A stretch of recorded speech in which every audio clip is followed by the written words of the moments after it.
ഇന്ത്യയുടെ മുൻ പ്രധാനമന്ത്രി ഡോക്ടർ മൻമോഹൻ സിംഗ് ഓർമ്മയായിരിക്കുന്നു. 92 വയസ്സായിരുന്നു അദ്ദേഹത്തിന്. 1991 ഡോക്ടർ മൻമോഹൻ സിംഗ് ആദ്യമായി രാജ്യസഭയിൽ എത്തുന്നത്.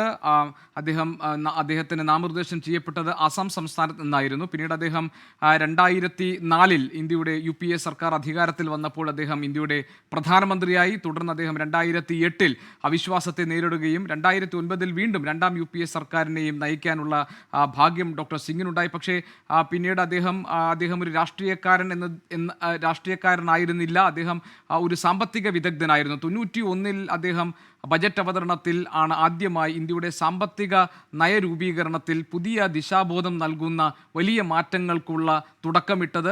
നവ ഉദാരവൽക്കരണ നയ സമീപനങ്ങൾ രാജ്യത്ത് അവതരിപ്പിക്കുകയായിരുന്നു ഡോക്ടർ സിംഗ് ചെയ്തത്. ചരിത്രം അദ്ദേഹത്തെ രേഖപ്പെടുത്താൻ പോകുന്നത് സന്ദിഗ്ധ ഘട്ടത്തിൽ ഇന്ത്യയുടെ സാമ്പത്തിക അടിത്തറയ്ക്ക് അത് ശക്തിപ്പെടുത്താൻ വേണ്ടി ഡോക്ടർ സിംഗ് നൽകിയ സംഭാവനകളുടെ പേരിലായിരിക്കും. ഇപ്പോൾ അദ്ദേഹത്തിൻ്റെ ഭൗതിക ശരീരം കിടത്തിയിരിക്കുന്ന എയിംസ് ആശുപത്രിയിൽ ഞങ്ങളുടെ പ്രതിനിധി നിതിൻ അംബുജനുണ്ട്. നിതിൻ, 1 മണിക്കൂർ കഴിയുമ്പോഴായിരിക്കും ഡോക്ടർ സിംഗിൻ്റെ മൃതശരീരം പുറത്തേക്ക് കൊണ്ടുവരിക എന്നാണല്ലോ നേരത്തെ പറഞ്ഞത്. അദ്ദേഹത്തിൻ്റെ വസതിയിലേക്കായിരിക്കും ആദ്യം പോവുക എന്നറിയുന്നു. കോൺഗ്രസ് നേതാക്കൾ, മുതിർന്ന കോൺഗ്രസ് നേതാക്കളൊക്കെ ആശുപത്രിയിലേക്ക് എത്തിക്കൊണ്ടിരിക്കുന്നു എന്നാണ് നമുക്ക് മനസ്സിലാക്കാൻ കഴിയുന്നത് ബെൽഗാവിൽ നിന്ന്. എന്താണ് അവിടെ നിന്നുള്ള ഏറ്റവും പുതിയ വിവരങ്ങൾ? അദ്ദേഹത്തിൻ്റെ മൃതശരീരം വീട്ടിലേക്ക് കൊണ്ടുപോകുന്നത് എപ്പോഴാണ്? സംസ്കാരം സംബന്ധിച്ച കാര്യങ്ങളിൽ തീരുമാനങ്ങളായിട്ടുണ്ടോ? പ്രമുഖ നേതാക്കൾ ആരൊക്കെയാണ് ആശുപത്രിയിൽ ഡോക്ടർ സിംഗിനെ കാണാൻ എത്തിയിട്ടുള്ളത്?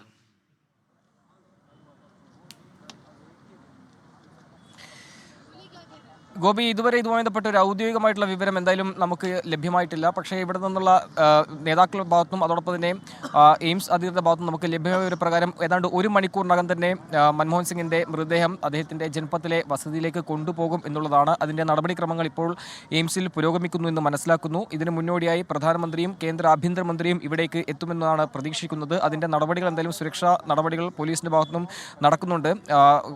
കൂടുതൽ നേതാക്കൾ നേരത്തെ സൂചിപ്പിച്ച പോലെ തന്നെ കേന്ദ്ര ആരോഗ്യമന്ത്രി, അതായത് BJP ദേശീയ അധ്യക്ഷൻ JP നദ്ദ, അതോടൊപ്പം തന്നെ പ്രിയങ്ക ഗാന്ധി ഉൾപ്പെടെയുള്ള നേതാക്കൾ ഇവിടെ വന്നിരുന്നു. അതിനുശേഷം നേതാക്കളെല്ലാം തന്നെ പിന്നീട് ജൻപത്തിലെ മൻമോഹൻ സിംഗിൻ്റെ വസതിയിലേക്കാണ് പോയത്. അവിടെയും അതുമായി ബന്ധപ്പെട്ട നേതാക്കളെല്ലാം തന്നെ അങ്ങോട്ടേക്ക് പോകുമെന്നാണ് അറിയാൻ സാധിക്കുന്നത്. എന്തായാലും ഇനി കൂടുതൽ നേതാക്കൾ ഒരുപക്ഷേ പ്രധാനമന്ത്രിയോ അല്ലെങ്കിൽ കേന്ദ്ര ആഭ്യന്തരമന്ത്രിക്കൊപ്പം മറ്റ് കൂടുതൽ പേർ ഇങ്ങോട്ടേക്ക് വരില്ല എന്നാണ് അറിയുന്നത്. അതിന് മുന്നോടിയായി തന്നെ മൃതദേഹം ജൻപത്തിലേക്ക് കൊണ്ടുപോകും. ഏതാണ്ട് പുലർച്ചെ 3 മണിയോടുകൂടി തന്നെ കോൺഗ്രസ് നേതാക്കൾ ഇവിടേക്ക് എത്തുമെന്ന് മനസ്സിലാക്കുന്നു. പ്രത്യേക വിമാനത്തിലാണ് അവർ ബെലഗാവിൽ നിന്ന് പുറപ്പെടുന്നത്. നമുക്കറിയാം, കോൺഗ്രസിൻ്റെ വിശാല പ്രവർത്തക സമിതി യോഗം ചേരുകയാണ്. കോൺഗ്രസിൻ്റെ എല്ലാ നേതാക്കളും ബെലഗാവിലാണ് കഴിഞ്ഞ ദിവസങ്ങളിലൊക്കെ ഉണ്ടായിരുന്നത്.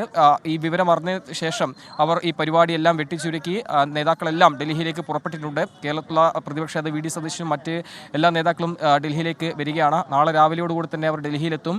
നമുക്കറിയാം, കോൺഗ്രസ് പാർട്ടിയെ സംബന്ധിച്ചും അതോടൊപ്പം തന്നെ ഇന്ത്യയെ സംബന്ധിച്ചും വലിയ നഷ്ടമാണ് മൻമോഹൻ സിംഗിൻ്റെ വിയോഗം. കാരണം സാമ്പത്തിക രംഗത്ത് മാത്രമല്ല, കോൺഗ്രസിൻ്റെ ഒരു പ്രധാനമന്ത്രി എന്ന നിലയിൽ അദ്ദേഹത്തിൻ്റെ നൽകിയ സംഭാവനകൾ ഇന്ത്യയിൽ എന്നും അടയാളപ്പെടുത്തും. അതുകൊണ്ട് തന്നെ ഈ ഒരു വിയോഗം കോൺഗ്രസ് പാർട്ടിയെ സംബന്ധിച്ച് വേദനിപ്പിക്കുന്നതാണ്. നേരത്തെ സൂചിപ്പിച്ച പോലെ ഒരു മുഴുനീള രാഷ്ട്രീയക്കാരനല്ലെങ്കിൽ പോലും ഒരു സാമ്പത്തിക വിദഗ്ധൻ എന്ന നിലയിൽ രാജ്യത്ത് എന്നും അടയാളപ്പെടുന്ന ഒരു വ്യക്തിയാണ്. എന്തായാലും ഈ ഒരു വിയോഗം കോൺഗ്രസ് പ്രവർത്തകർക്ക് താങ്ങാൻ പറ്റുന്നതല്ല. നമുക്കറിയാം, നേരത്തെ തന്നെ ഞാനിപ്പോൾ ഇവിടെ നിൽക്കുന്ന എയിംസിൽ ഈ വിവരമറിഞ്ഞ് നിരവധി പേർ എത്തിയിരുന്നു. കണ്ണീരണിഞ്ഞാണ് ഈ വിയോഗ വാർത്തയെ അറിഞ്ഞ് കോൺഗ്രസ് പ്രവർത്തകരടക്കം ഇവിടേക്ക് എത്തിയത്. ഒരാൾ ഇപ്പോൾ അല്പസം മുമ്പ് തന്നെ ഇവിടെ വന്ന് അദ്ദേഹം ഇപ്പോൾ മടങ്ങിപ്പോയി. പക്ഷേ മൻമോഹൻ സിംഗുമായുള്ള ചിത്രമെല്ലാം തന്നെ മാധ്യമങ്ങൾക്കും അതിനെ കാണിച്ചിരുന്നു. അദ്ദേഹം കണ്ണീരണിഞ്ഞ് ഇപ്പോൾ ജൻപത്തിൽ അദ്ദേഹത്തിൻ്റെ വസതിയിലേക്ക് നീങ്ങിയിരിക്കുകയാണ്. അങ്ങനെ കോൺഗ്രസ് പ്രവർത്തകർക്ക് താങ്ങാൻ പറ്റുന്നതല്ല അദ്ദേഹത്തിൻ്റെ വിയോഗം.